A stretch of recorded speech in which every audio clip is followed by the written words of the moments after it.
this atmosphere. Really neat technology, so when you finish with this, you should read this. And then at the end of the tour, I'll give you a map to go over through your telescope, if you're willing to walk in the cold wind. And because it is Halloween today. So come on today. I'll give you the introduction before we go into the so-called. I didn't even know they're doing it. I'll just stand up here so you can hear me. Nice. The 1230 tour is starting down here. And so, welcome. I'm Ron. Thank you. I had a tour at Lake Observatory for about 15 years. I was in the 3rd grade when Sputnik was launched. And I got fascinated with the space program and astronomy. And I saved my lunch money and got a little 3-inch telescope. And all I wanted to do was be an astronomer. And then I went to college at the University of Arizona and worked at Cape National Observatory. I also worked on Pioneer 10 and 11, the first mission to the outer solar system. I did the digital image display. And so I ended up, there were too many of us war baby boom kids. So I ended up switching to computer science in graduate school. And there were lots and lots and lots of excellent jobs in the 1970s. And so it was fun. But I always loved astronomy. And so I ended up volunteering here in the 90s. And then about 10 years ago, they said we're going to have a public observing program. And we need some people. So they hired me. So I operate this telescope at night. And it's really fun and it's really beautiful. So,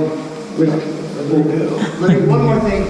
James Lick was the richest man in California.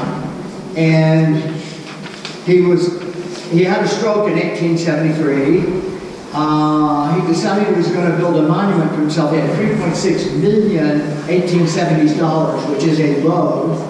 He was going to build giant white statues at the mouth of the Golden Gate of himself and his parents, kind of like the Colossus of Rhodes in ancient history.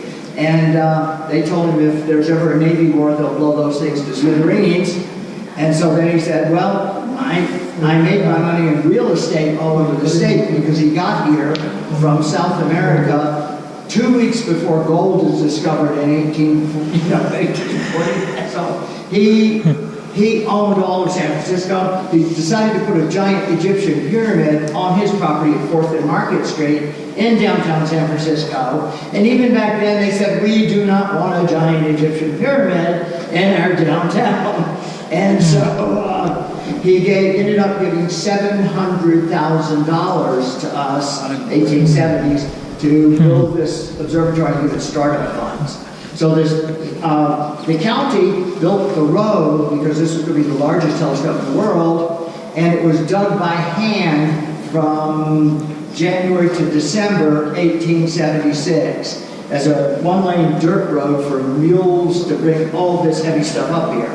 So everything on this mountain came out of brick, came up that road in wagons. The bricks were made down where the helicopter landing pad is. So when you go back to your cars, you can look at that. So now we're going to go in and see the big giant telescope. And I just have to ask you all to walk around the outside edge. You can't come up on the floor with university regulations and all this kind of stuff. I won't waste your time with that.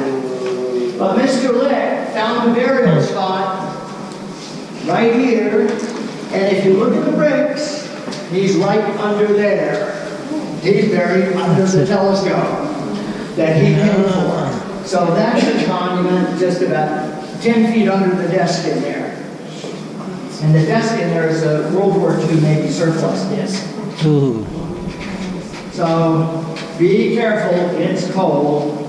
I'll go in and out and then I can answer your questions when we come outside. So you guys will go down.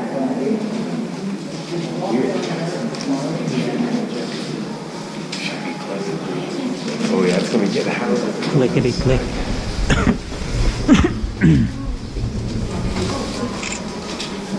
So cold in here. Turn the heater on.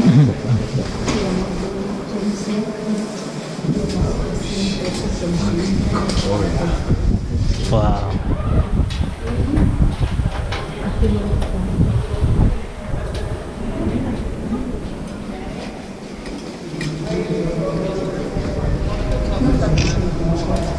I didn't get a good picture. We'll have to go find the graves. Wow. Keep coming. Go on down further, please. All right. Thank you. Let's see. I just have to account for everything that's here. Telescope. Telescope. Yes, Wow. exactly.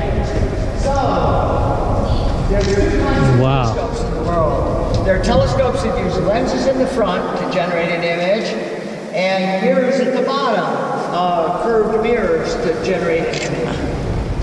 That mirror technology was see it? brand new at the time this was built, and they didn't want to spend the $700,000 incorrectly. So we have a refracting telescope.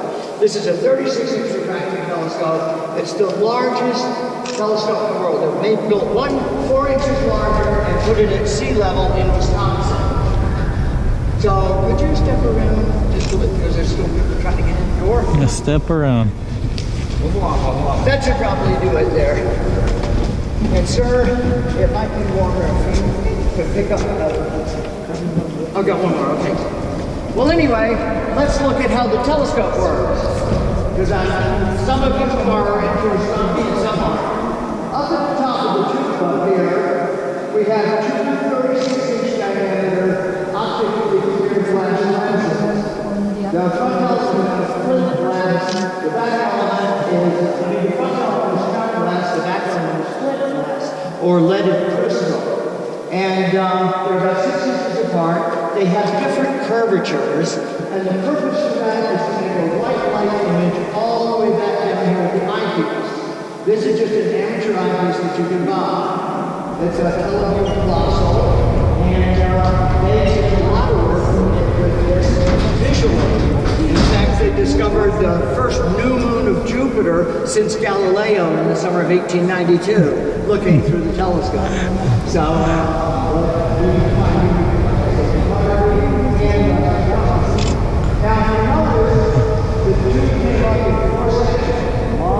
Yes, Sean in the.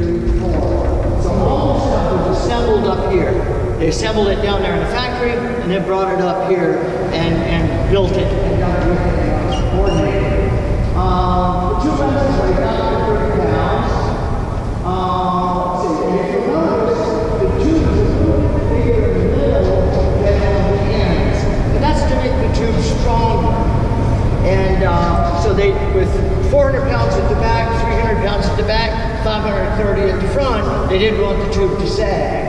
So they found, building this on the ground, that if I put two cones back to back together, it's much, much stronger. They hung a ton from each end of the telescope, and it barely sagged. Now the mount that it sits on is called a German equatorial mount. It's what they knew how to build back then. Okay? So this German. is called the polar axis, and it is absolutely parallel to the Earth's axis. Because we wanted to be able to drive the telescope from the east to the west with just one motion. Okay? They drove it with weight inside this gear.